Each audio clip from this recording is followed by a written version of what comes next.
everyone, welcome back to my YouTube channel. This is Madge, and for today's video, we're going to talk about Dior airdrop, guys. So, meron silang a new quest sa Galax campaign, which is Road to TGE. So, bigla lang silang nag-announce and possible na palapit na ang kanilang pag-release ng kanilang token.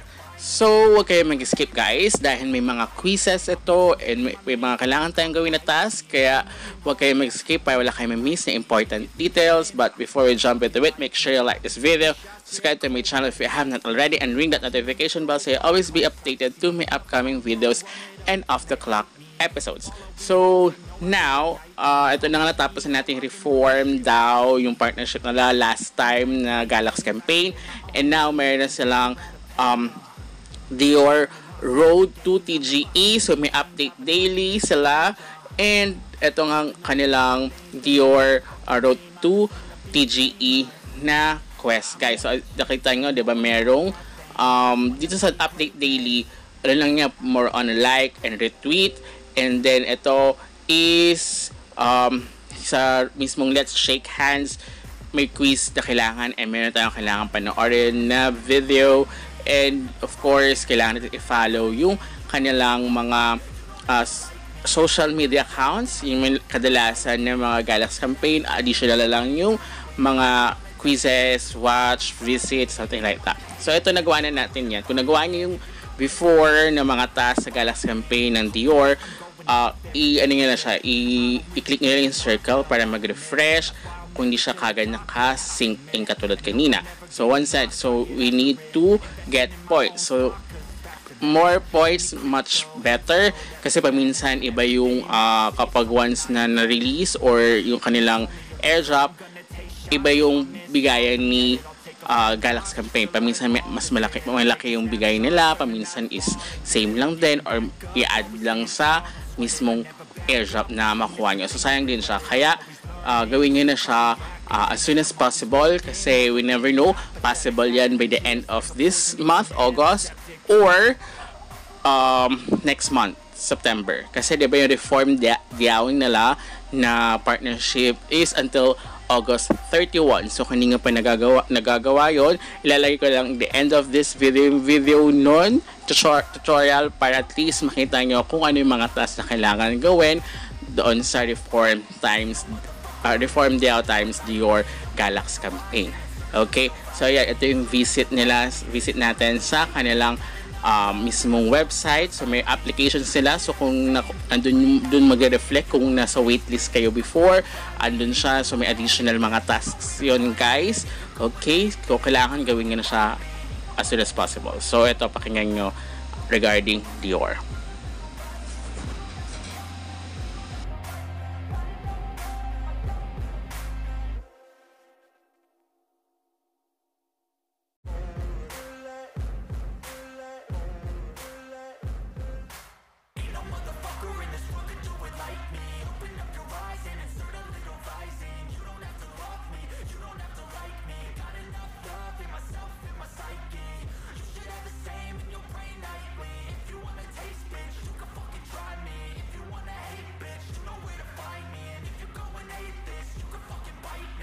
Cruising in my lane fast, call it high speed. I've been working hard, yeah, I've been working nightly. If you think you'll win, ha, not fucking likely. I be taking shots, yeah, cold-blooded, icy. Watching numbers grow is what I call sightseeing. In the front row, run it up when they hype me. The following grows, they know how to ignite me. Call me CEO, I've been running shit right, see.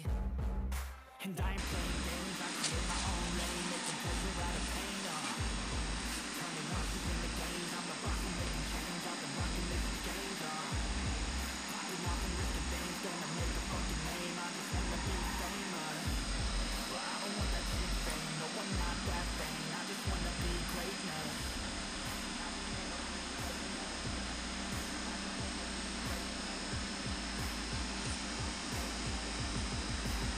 Ayun, guys, so natapos na.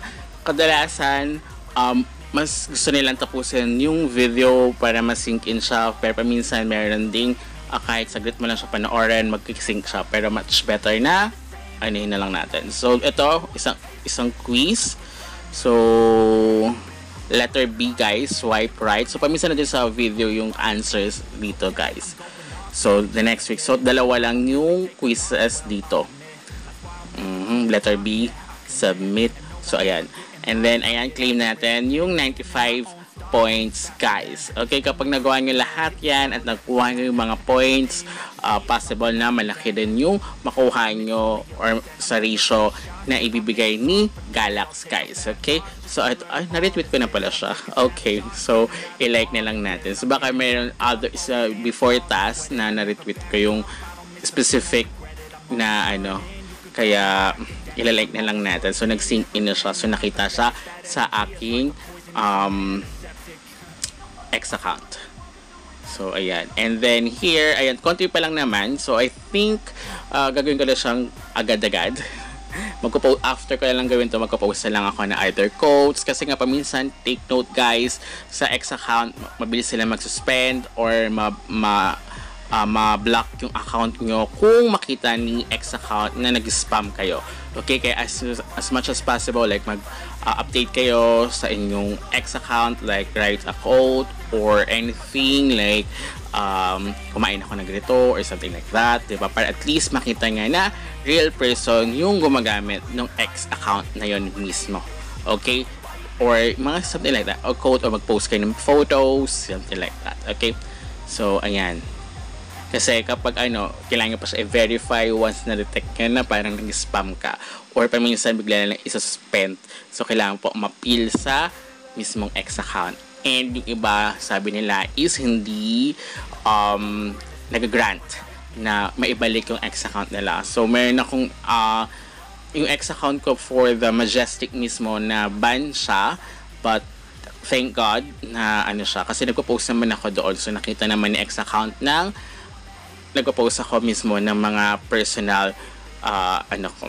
So, that's it guys. So, ayan lang naman. So, nagawa na natin. So, na-claim na natin itong 60 points. So, possible itong up daily yan is magkaroon pa siya hanggang sa mag-TGE. So, until next time, goodbye!